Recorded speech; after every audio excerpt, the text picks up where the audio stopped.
In today's In Detail segment, we're going to be reviewing bathroom design in apartment lofts, and all the examples we've taken are from the Chicago area. As you remember from the slow home test, a slow home has an appropriate number of bathrooms, and each one has ample storage, continuous counters, and no supersized features, wasted space, or awkward elements. So I have to say I'm kind of excited to do our In Detail today because it was really interesting looking at bathrooms in Chicago, and in the apartment lofts, a lot of them were actually really well designed. Yeah. So there wasn't sort of the sense of, supersized and craziness that we've seen in some other cities. However, there are a few things that we're repeatedly seeing as problems. And one is that there's a question about the redundant extra bathroom. Also, too much floor space in bathrooms, and just some basic layout things. They're subtle though, so it's going to be an interesting segment. Interesting. Well, as you remember from our book, there are the rules of thumb for bathroom design. And the first two are that in a slow home, the bathrooms should be an appropriate number for the type and size of the house. And the second is that they should have sufficient vanity space and storage. And the third is they should not be supersized or have oversized or unnecessary fixtures. And the fourth is that they should be situated in a private but accessible location in plan. Let's have a look. You've brought some examples? Yes, and I've got some good ones and some bad ones. We're going to start out with actually a pretty good one. And the thing that the layout, we're not going to get into a whole bunch of details about the layout because I think this master bath is pretty good. This is a standard layout. What I want to talk about is the location and plan. It's really interesting because here's the entry. Yeah. Here's the main living, dining, kitchen space. Here's the second bedroom. So here, when we've got the guest bath there, it's both accessible from the second bedroom plus for guests. Yeah, so it's a kind of ensuite situation for the second bathroom as well as being... Yeah, it's really, really well done, and it's something that is not very often well done. And I'm going to show you some examples where we start to get into trouble. Here we've got the second bath. So I think it's right by the front door, and it's quite a ways from that bedroom. So if you're a guest, you have to actually go down this huge hall to get to that bathroom. I think it's more of a problem if you're in that second bedroom. It's a little weird to go right to the front door. It is a bit strange. It is a bit strange. And then the thing I just want to mention quickly, the master bath is that layout with the toilet right on line with the door. I think is a bit of an issue. Yeah, why don't you just erase that? Because there's also a conflict between the vanity, the sink, and the toilet. There's not enough space there. There's not enough place to stand. Yeah. So let's look at the next example. So here's an example where we've got an appropriate number of bathrooms, but the location is a problem because this bathroom is directly in the sight line to the kitchen, again also in the entry. So let's think about this. If you're in the bedroom here, you're going to have to transit the kitchen to get into the bathroom. That's not an ideal thing. It's not a private, it's an accessible location, but it's not a private location. Otherwise, it's a pretty nice unit. It's a great unit, and the bathroom layout's great. It's actually a really good proportion. Should probably have fixed it just by having a small vestibule where that washer-dryer is and coming into the bathroom the other way. Exactly. So here's another example. We've got the same issue with it being right on plane with the kitchen. Yeah. So again, if you're going from that bedroom into that bathroom, you have to transit that area.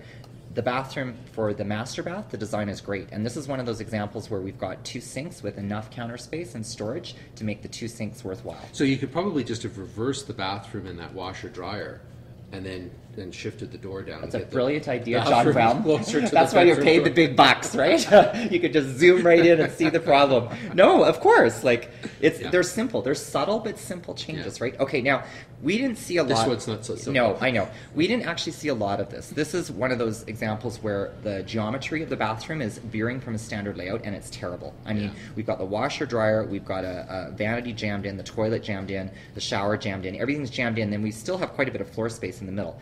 I didn't see that many of these examples in Chicago, but there are a few, and that's because of the 45-degree angle, right? Yeah. Okay, now we're getting into another thing that I noticed in a lot of apartment lofts in Chicago. We've got too much floor space. It's really unusual because look at the proportion of the living dining. Everything's a little on the tight side. The bedroom's a little tight, and then look at the general proportion of the bathroom to the bedroom. It's almost the same size. It's very strange to me that they wouldn't have tried to adjust that a little bit and tried to just make those layouts a bit more efficient. Here's the same thing. We've got too much floor space. However, I do want to say this is a good example of both a private but accessible location because we've got that little vestibule area where you can move between it from the master bedroom into the bathroom, and guests can use it without feeling like they're going, into someone's bedroom. Yeah. So and you're right, and it's also important to look because that sink, that cabinet has not enough storage. No, it's too small. Okay, now I want to start talking about redundant extra bathrooms. I mean, this one has too much floor space, but we've got a powder room here. So I really think that in a two-bedroom unit, you have to try to figure out a way of using two bathrooms where one of them is both the powder room and the guest bathroom. And in this case, they've got 2 en-suites, and I question that, right? And I also question the location of it right next to the kitchen, right next to the entry. Not ideal. Here's another example. We're really tight on space. This is a small unit. We've got an ensuite here, which is, okay in the layout, but we've got this powder room here where the door swing is so tight that it's actually going to almost hit the wall across, and they sort of jam that in. Look at how small the kitchen is. It would be way nicer if that was gone and you could just move the get kitchen rid of it. And back. look at the dining room. What happens is the dining room, dark. It's dark. And it's only right 8 at the wide. entry. Yeah. So that's a really good example of a redundant bathroom that's not necessary. Okay, now here is an issue with accessibility, and I have to say that this is not great because you have to transit the master bedroom to get into the bathroom. Walk through the closet. And walk through the closet and the laundry. Yeah. So in terms of layout, that's not ideal. There should have been a way that you could have accessed that bathroom from the public part of the house, in one of those vestibule conditions that we had before. And this is my last example. And this is we've seen this from time to time. This is where the bathroom gets combined with the laundry, and in this case also the closet. And the way that they've done the floor tile, it's kind of one big rambling space, and it's hard to actually tell. This is the enclosure line here of the bathroom, but there's the laundry, the closet, everything's kind of all in here, and a lot of circulation space. It's when the bathroom just becomes circulation. You can kind of move through that hall between the bedroom and the kitchen. That's really interesting. Well, and that's our in-detail analysis of bathrooms in townhomes. It turns out you actually did have a lot to talk about. I did. I talked nonstop.